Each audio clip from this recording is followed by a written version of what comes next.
o que eu vi no velório da minha avó. Olá, Ali, você pode me chamar de Elias. Já acompanho você há bastante tempo, comecei no TikTok e hoje acompanho no YouTube. Eu tinha 13 anos quando eu vi uma coisa que até hoje me dá calafrio só de lembrar. A minha família sempre foi muito grande. Tios, tias, primos que assim eu mal sabia o nome.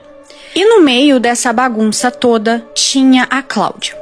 Uma mulher que era casada com o meu tio mais novo. Ela era bonita, sempre bem arrumada, sorridente, mas tinha alguma coisa nela que me deixava desconfortável, mesmo sem saber o que era. Era o tipo de pessoa que sempre queria estar por perto ali dos mais velhos, principalmente da minha avó. Levava ela no banco, no médico, fazia compras, ajudava com os remédios, parecia muito prestativa até demais. Na época, eu só achava que, sei lá, ela gostava da minha avó, mas hoje eu sei que as coisas não eram bem assim. Minha avó morreu em uma madrugada de terça-feira, e foi do nada. Um problema no coração, disseram. E foi um choque para todo mundo. Ela era a base da nossa família, a pessoa que segurava todo mundo junto. E o corpo chegou para ser velado por volta das 11 horas da noite. Era tarde e só estavam na sala eu, minha mãe e a Cláudia. Minha mãe teve que sair para resolver umas coisas com o pessoal ali da funerária e me pediu para ficar ali quietinho, fazendo companhia. Eu fiquei sentado num canto, quase escondido atrás do sofá, enquanto a Cláudia andava de um lado para o outro, com uma bolsa pendurada no ombro. E foi aí que tudo começou. Em um certo momento, ela achou que estava sozinha. Sentou bem perto do caixão, tirou um livro da bolsa, um livro grosso encapado com couro escuro, e eu vi o nome. Era o livro de São Cipriano. Eu não fazia ideia do que era aquilo na época. Ela então abriu numa página marcada com um tecido vermelho. Respirou fundo e começou a ler em voz baixa.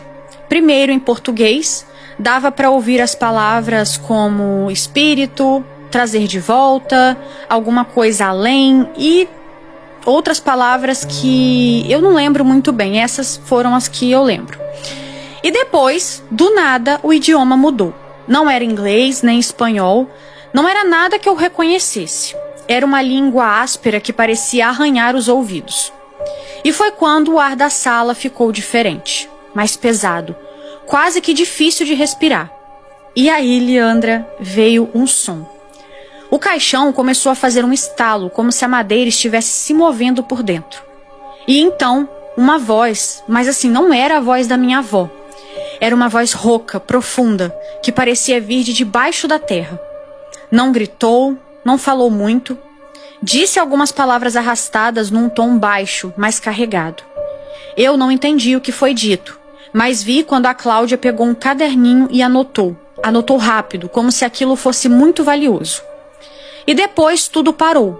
O ar ficou leve de novo, ela fechou o livro, guardou tudo, ajeitou o cabelo e ficou ali, como se nada tivesse acontecido, e começou a fingir que estava chorando. Eu achei aquilo muito absurdo. Enquanto a mim, eu não conseguia me mexer, eu fiquei em silêncio absoluto. Nem ela percebeu que eu estava ali. Bom, naquela noite eu dormi mal. Na verdade, eu quase não dormi. Passaram-se alguns dias e então começou a confusão. Meus tios e minha mãe foram ao banco resolver as coisas da herança. Minha avó tinha uma conta antiga com muito dinheiro guardado. Dinheiro de uma vida inteira. Só que não tinha mais nada lá nessa conta. Ela estava simplesmente zerada. A conta estava completamente vazia. Disseram que tinha sido movimentada pouco tempo antes da morte, como se a minha avó tivesse sacado esse dinheiro. E ninguém sabia quem tinha acesso a essa conta. E o rapaz do banco também não soube dizer de onde esse saque foi feito. Foi assim, Leandra, um verdadeiro mistério. Pois não fazia muito sentido, porque nessa época a minha avó morava um pouco mais reclusa, tipo num sítio. Então, para ela ir até a cidade ou a qualquer banco próximo para sacar esse dinheiro, alguém da família tinha que ter levado ela. E não tem como alguém ter levado e, ninguém ficar sabendo. Então, ela não saiu de casa dias antes da sua morte. Todo mundo tinha absoluta certeza de que ela estava em casa todos os dias que antecederam a sua morte. E vocês até podem, sei lá, se perguntar, talvez a Cláudia foi com ela. Mas não tem como, porque a Cláudia nessa época não sabia dirigir. Então, para sair daqui, só de carro. E no carro da minha avó também ninguém tocou. Enfim, Li, foi um verdadeiro mistério.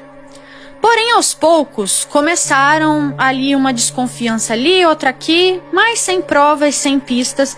Então, a fim da família não ficar desunida por conta desse assunto, meio que ele foi morrendo aos poucos. Até que meses depois, a Cláudia aparece com uma história de que havia ganhado em um jogo de loteria. E meu tio, pateta que só, acreditou nisso, assim como toda a minha família, mas eu não. Porque foi ali, eu pequenininho, que percebi que aquela noite do velório fazia sentido o que a Cláudia estava fazendo.